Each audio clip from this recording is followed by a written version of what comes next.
हरियाणा सरकार मुर्दाबाद मुर्दाबाद मुर्दाबाद। भारतीय कर्मचारी बंद करो बंद करो बंद करो। भारतीय कर्मचारी बंद करो बंद करो बंद करो। जिंदाबाद जिंदाबाद। जितना भी यूरिया या कोई भी खाद आया उसका 40% सरकारी और अगर छोटे डिपार्टमेंट का पूरी डिटेल आएगी।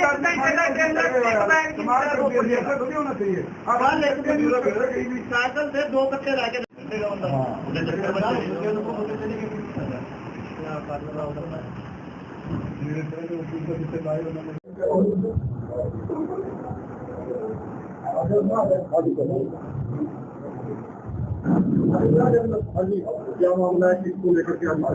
जी देखिए, आज भारतीय किसान यूनियन पहवा की एक जरूरी मीटिंग किसान रेस्ट हाउस पहवा में की गई है, जिसमें खाद का जो मौजूदा संकट है, जो कालाबाजारी हो रही है और किसान दर दर की ठोकरें खाने को मजबूर है, उसके ऊपर चर्चा की जा रही है।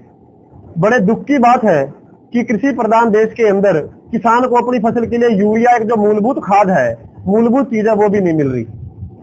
आज कालाबाजारी अपने चरम पे है। किसान पंजाब से 80 रुपए कट्टा ज्यादा देकर खाद लाने को मजबूर है और यहाँ जो दुकानदार हैं वो कृषि विभाग के अधिकारियों से मिलीभगत करके साथ में सैकड़ों हजारों की अनर्गल गैर जरूरी दवाइयां धक्के से चिपकाकर टैगिंग करके दे रहे हैं, जो पूर्ण रूप से गैर कानूनी है। आज भी जो पहवा में रैक आया है 950 MT का, सरकार के कानून के अनुसार 40% खाद पैक्स यानी सरकारी सोसाइटी में देना अनिवार्य है। और जब शॉर्टेज होती है तो एसेंशियल कमोडिटी एक्ट में फर्टिलाइजर कंट्रोल ऑर्डर में सरकार सारा भी सरकारी में दे सकती है। उसके बावजूद 8,500 बैग सरकारी में देने थे, कृषि विभाग ने केवल 6,000 बैग दिए हैं। 2500 बैग, 2,500 बैग निजी प्राइवेट दुकानदारों को मिलीभगत करके बांट दिए हैं। और इसमें कहीं ना कहीं सरकार से जुड़े हुए कुछ लोगों का भी हाथ है, जो खाद का बड़े स्तर पर कार्य करते हैं। तो उसके बारे में हमने यहाँ कृषि विभाग के अधिकारियों को बुलाया था, वो कोई जवाब हमें स्पष्टता से नहीं दे पा रहे हैं। तो हमने उनको यहाँ बंधक बना लिया है, जो ब्लॉक एग्रीकल्चर ऑफिसर है, कि या तो आप हमें पूरी डिटेल दीजिए, वरना हम आपको घर नहीं जाने देंगे और उसके बाद अगला सख्त फैसला लेकर के आपके दफ्तर में जाके बैठेंगे, वरना किसान को दर दर की ठोकरें नहीं खाने देंगे। और हम सरकार को एक बता देना चाहते हैं कि प्रशासनिक अधिकारियों पर और कालाबाजारी करने वाले जो दुकानदार हैं, जमाखोर हैं, इन पर लगाम लगाए, इन पे शिकंजा कसे, ताकि किसान को राहत मिल सके। कल भी हमारे साथियों ने 250 एकड़ की अवैध खेत यूरिया की पकड़ी थी, जिसे हमने मौके पर खड़े होकर किसानों को बंटवाया था, जबकि ये कृषि विभाग का काम है। कृषि विभाग बिल्कुल कुंभकर्ण नींद सोया हुआ है, कोई अपना चेक नहीं कर रहा, किसान परेशान है। तो सरकार से विनती है, डीसी साहब से विनती है कि इसमें संज्ञान लें और जो कृषि विभाग के अधिकारी हैं उनसे हमें डाटा दिलवाएं, उसके बाद ही हम यहाँ से जाएंगे, वरना अगला सख्त फैसला लेंगे। उसकी जिम्मेवारी सरकार और प्रशासन की होगी। Pradeep Kumar, block agriculture officer, अन्य कृषि अधिकारी थे। इनको हो गए 4.5 साल हो गए।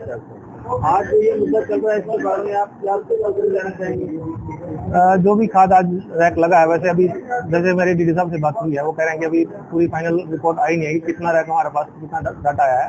मेरे को ये बताया कि अभी जो 12 गाड़ियां हैं, लगभग 6,000 बैग हैं, वो पैक्स में गाँव में सप्लाई कर दिए गए हैं। बाकी खाद कुछ प्राइवेट में आज जैसे सेवा में हमने बंटवाया है, खड़ा होकर 10 बैग प्रति फार्मर के हिसाब से हमने बंटवाया है। आधार कार्ड लेके किसानों की पहचान करके तभी दिया गया है। जो आरोप ये लगाए जा रहे हैं, इसके बारे में आपको डाटा उपलब्ध करवाएं हमारे को। आप अभी जैसे ही डाटा उपलब्ध हो जाता है हम आपको डाटा करवा देंगे। अभी मैंने बात करी है आज यहाँ पे, आज पेवा में अगर हम बात करूँ तो पेवा में बटेड़ी में पैक्स में आया है, जलवेरा में आया है, बोधनी में आया है पेवा, और पेवा जो पैक्स है यहाँ पे भी आया है। इसके साथ साथ यहाँ पे जो महावीर ट्रेडिंग कंपनी है, यहाँ पे भी 2 गाड़ी आई है। 2 गाड़ी जो इसमें गुलाटी वाला है, गुलाटी एग्रो सेल्स, इसके बाद भी 2 गाड़ी आई है। गुलाटी और महावीर के तो हमारे स्टाफ ने डिपार्टमेंट में बैठ के वहाँ पे किसानों को 10-10 बैग के हिसाब से बंटवा दिया है। तो ये सरकारी कोटा कम करके क्यों दिया प्राइवेट को? इसके बारे में तो हमारे जो उच्च अधिकारी हैं वो बता सकते हैं, क्योंकि वो लोग वो करते हैं।